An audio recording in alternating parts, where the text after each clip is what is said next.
প্রচারের আলো থেকে যোজন যোজন দূরে পুরুলিয়ার প্রত্যন্ত অঞ্চলে নিঃশব্দে সবুজ বিপ্লব ঘটানোর লক্ষ্যে অবিরাম পরিশ্রম করে চলেছেন তিনি।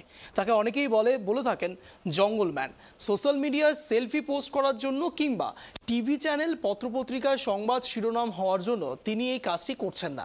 তিনি কাজটি করছেন নিতান্তই শখের বশে। একদম সত্যি শুনেছেন।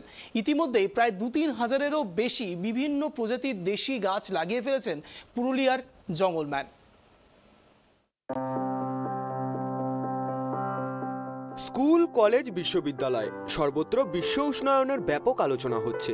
মানুষের মধ্যে পরিবেশ সচেতনতার মরিয়া চেষ্টা চলছে। তা সত্ত্বেও জেনে বুঝেই যথেষ্ট বৃক্ষচ্ছেদন চলছে অবিরত। আইন জারি করেও থামানো যাচ্ছে না বৃক্ষচ্ছেদন। সেখানেই একজন প্রত্যন্ত অঞ্চলের নিরক্ষর আদিবাসী বৃদ্ধ নিজের অজান্তেই ঘটিয়ে ফেলেছেন সবুজ বিপ্লব। তার নাম দুখু মাঝি। পুরুলিয়ার বাগমুন্ডি ব্লকের সিদ্রি গ্রামে তার বাড়ি। জানা গিয়েছে কোনো দিনও স্কুলের গণ্ডি পার হননি তিনি।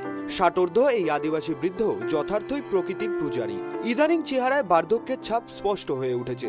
পরিবারের স্ত্রী, 2 ছেলে নিয়ে দুখুর অনটনের সংসার। সামান্য চাষবাস ছাড়া আয় বলতে তেমন কিছু নেই। সংসার চালানোর জন্য সম্বল পশ্চিমবঙ্গ সরকারের দেওয়া বার্ধক্য ভাতার সামান্য কিছু টাকা, যা দিয়ে আর যাই হোক সংসার চালানোটা অলীক কল্পনা ছাড়া আর কিছু নয়। তবুও সবুজ পৃথিবী গড়ার লক্ষ্যে অবিচল এই বৃদ্ধ। আর 5টা মানুষের যেমন বিভিন্ন শখ থাকে, সেরকম ভাবেই গাছ লাগানোই তার শখ বা হবি। তাই প্রচারের আড়ালে থেকেই ছোটবেলা থেকে সময় সুযোগ পেলেই যত্রতত্র গাছ লাগিয়ে বেড়ান তিনি। ইতিমধ্যেই প্রায় 2-3 হাজারেরও বেশি বিভিন্ন প্রজাতির দেশি গাছ লাগিয়ে ফেলেছেন জঙ্গলম্যান হিসেবে পরিচিত দুখু মাঝি।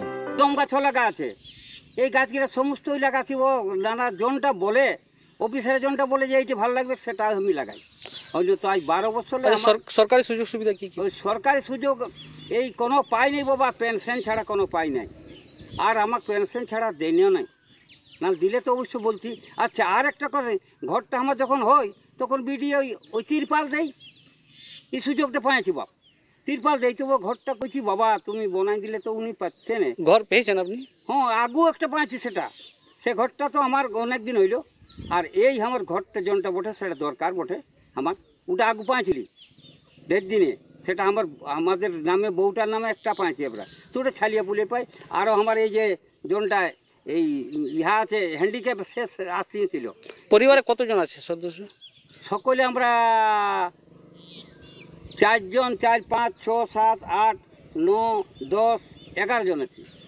আমাদের দিনাখানা বহুত কষ্টে চলে। আর এই চালটা সাহায্য পাই, সবাই যখন সাহায্য পাচ্ছে চাল, তখন আমরাও সাহায্য পাই। স্বপ্ন কি আছে? স্বপ্ন কোনো নাই যে, স্বপ্ন থাকলে আর স্বপ্ন থাকলে পাবো কোথা রে বাপ। স্বপ্ন তো আমার অনেক আছে। মনে করো যদি পারি আমি একটা চাকরি, তো আমার ভালো হবে। তো ঠেঠাঠেঠি এই ঝাঁটিয়া চাকরি হলেও পাচ্ছি, তো স্কুলের ঝাঁটিয়া চাকরি হলেও পাচ্ছি, তো তুটাও তো নাই পাবো। আমার তো মনটা আছে যে এই যদি চাকরি আমি একটা ঝাঁটি পাই, তা আমার ভালো চলবে। তুটা পাই। এই হাই স্কুল কে সাহায্য করে গাছ লাগাতে আপনাকে? সবাই সাহায্য আমার করে, সবাই বাবা মিছা কথা বলবো না, অধর্ম কথাই। যে গাছ তুমি লাগাও, তোমাকে ভগবান ঠিক পাবেন। কতগুলো গাছ লাগাইছেন এখন? 2000 গাছ হয়ে যাচ্ছে, 2000 আরও বেশি হবে। সবই গাছ এখন লাগাচ্ছি। এই কোথায় লাগিয়েছেন গাছ?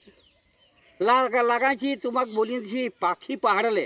হ্যাঁ, ওই পাখি পাহাড় যে দেখতে পাচ্ছ, সেটা তো কয়েছি কালীমাটি পর্যন্ত লাগা আছে। প্রচারের আলো থেকে যোজন যোজন দূরে পুরুলিয়ার প্রত্যন্ত অঞ্চলে নিঃশব্দে সবুজ বিপ্লব ঘটানোর লক্ষ্যে অবিরাম পরিশ্রম করে চলেছেন এই জঙ্গলম্যান। পুরুলিয়া থেকে শুভ চক্রবর্তীর রিপোর্ট, ট্রাইব টিভি।